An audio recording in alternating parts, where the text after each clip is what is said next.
हमारे विभिन्न ज्ञानवर्धक कार्यक्रम देखने के लिए आप हमें अभी सब्सक्राइब करें, बेल आइकन को प्रेस करें ताकि आप देख सकें हमारा कार्यक्रम सबसे पहले।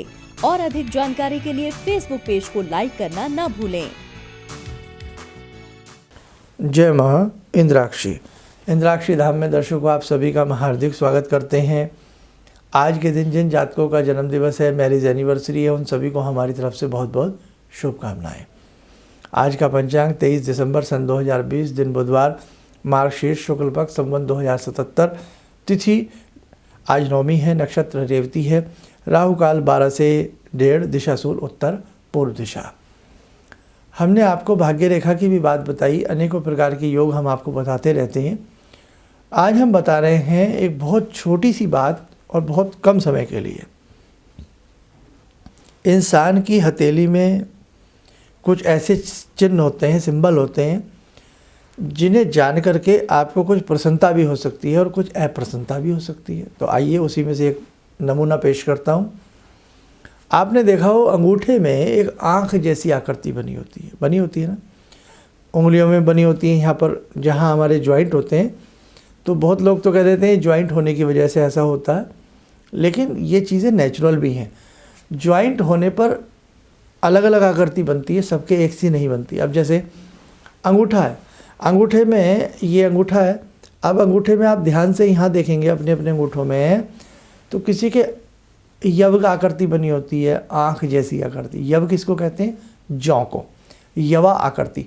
तो किसी के जौ जैसी आकृति बनी होती है, जैसे आँख होती है भगवान शिव जी की भी आपने देखा हो, जैसे कैलेंडर में आपने देखा हो। और किसी के आँख जैसी आकृति नहीं होती, केवल एक रेखा सी, बस एक बारीक सी रेखा उसमें खिंची होती है। आप देख सकते हैं सब अपने अपने हाथों को, जरूरी नहीं सबके हाथों में ये आँख जैसी आकृति बनी हो। अब आज हमारा जो आज का सब्जेक्ट है वो है, यदि आपकी उंगलियों में इस प्रकार की आँख जैसी यवा आकृति बनी हो, अंगूठे में हो या आपकी उंगलियों में हो, स्पष्ट रूप से हमें ऐसे नज़र आता हो जैसे बिल्कुल आँख सी बनी होती है, जौ होता है, तो ये हर स्थिति में जीवन के लिए शुभ होता है। ये प्लस पॉइंट है। अब बहुत लोग कहेंगे साहब मेरे तो अंगूठे में भी बहुत बढ़िया आँख बनी है, दूसरे अंगूठे में बहुत अच्छी आँख बनी है, और मेरी उंगलियों के मध्य में भी बहुत सुंदर सुंदर आँखें बनी हैं, मेरे साथ तो कोई भी शुभ नहीं हुआ। ये सवाल बहुत लोग कह सकते हैं।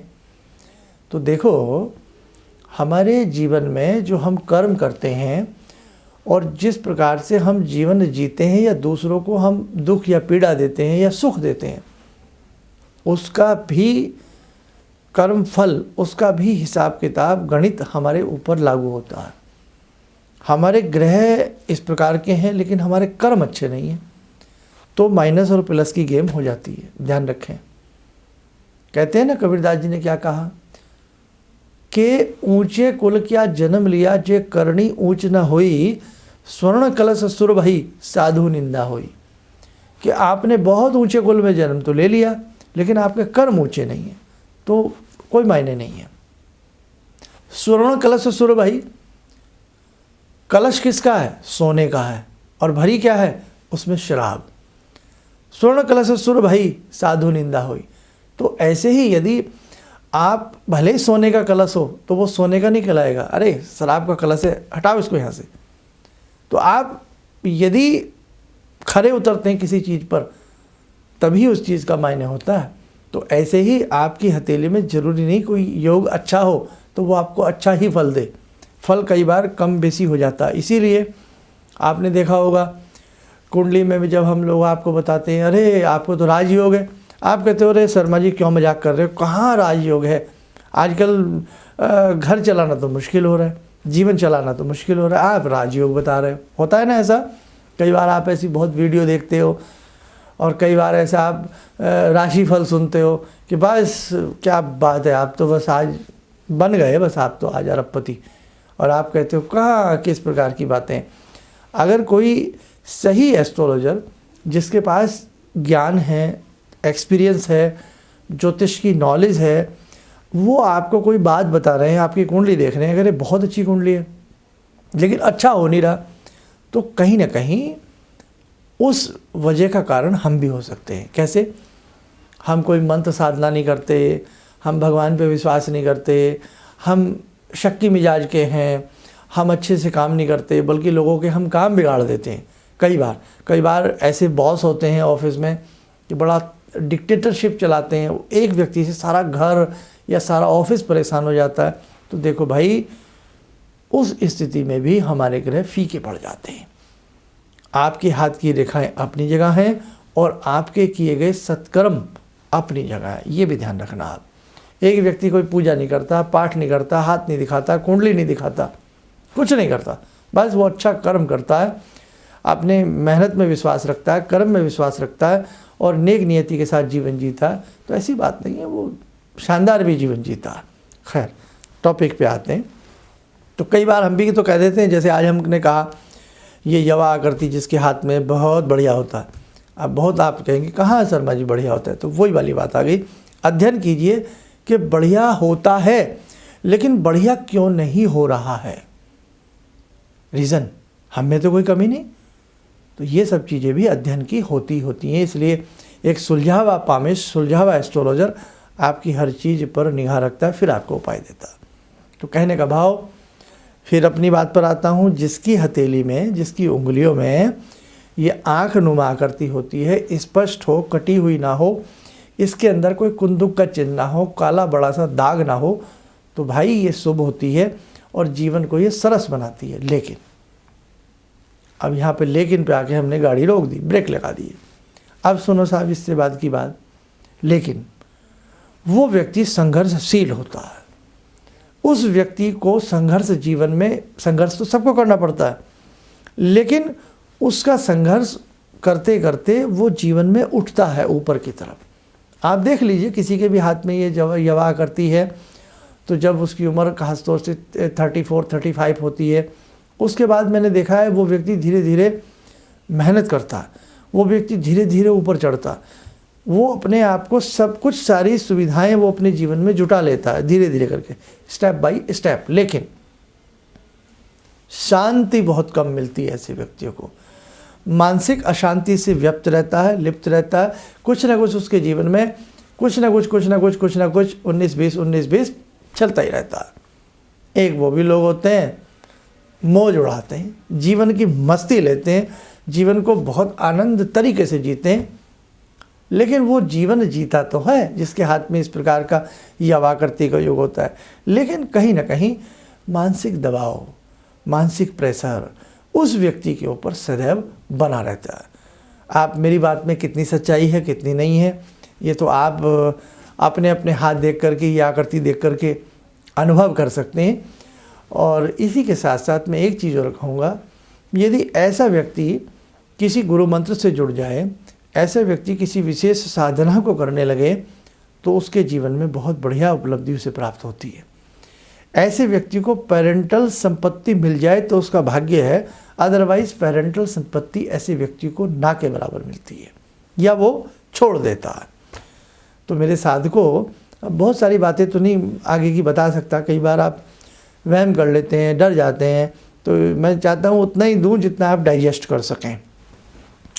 तो ऐसी स्थिति उस व्यक्ति के जीवन में होती है। और एक चीज़ और, कई बार जब वो अपने शादी वाले समय में होता है तो वो लव मैरिज के लिए इच्छुक होता है, लेकिन कई बार ऐसे व्यक्तियों की लव मैरिज खंडित हो जाती है, हो नहीं पाती है।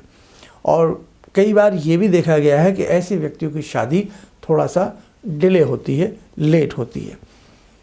और बताएं, और एक चीज़ और होती है, कई बार ऐसे व्यक्ति अपनी डिग्री के विपरीत कार्य करते हैं। जो उन्होंने विद्या पढ़ी होती है, पढ़ाई पढ़ी होती है, उसके वो कहीं ना कहीं विपरीत जा कर के कोई कार्य करते हैं। ऐसी स्थिति भी ऐसे व्यक्तियों के हाथ में देखने को मिलती है। बस आज के लिए इतना है ना, समझें। फिर अलग अलग चीज़ें हैं आपकी हथेली में, बहुत सारी बातें समय समय पर हम आपको सुझाते रहेंगे, बताते रहेंगे। आइए साधकों, समय हो चला आज की ध्यानमाला का। आज की ध्यानमाला में जुड़ते हैं हम बाबा हनुमान जी से। ओम अतुलित बलधामं हेमशैलावदेयं धनुजवन कृशानु ज्ञानिनामग्रगण्यं सकलगुणनिधानं वानराणामधीशं रघुपतिप्रियभक्तं वातजातं नमामि मनोजवं मारुततुल्यवेगं जितेन्द्रियं बुद्धिमतां वरिष्ठं वातात्मजं वानरयूतमुख्यं श्रीरामदूतं शरणं प्रपद्ये श्रीरामदूतं शरणं प्रपद्ये रामाय रामभद्राय रामचन्द्राय वेदसे श्रीरघुनाथनाथाय सीताया पतये नमः श्री हनुमंताय नमः। कवच बना लें, ध्यान करें, हनुमान जी का आशीर्वाद हम सबके ऊपर बरस रहा है।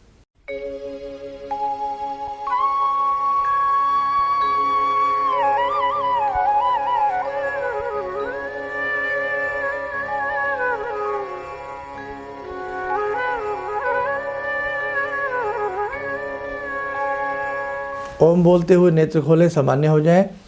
दर्शकों ध्यान रखें, यदि आपके पास डेट ऑफ बर्थ नहीं है, जन्म समय नहीं है, चिंता की कोई बात नहीं है।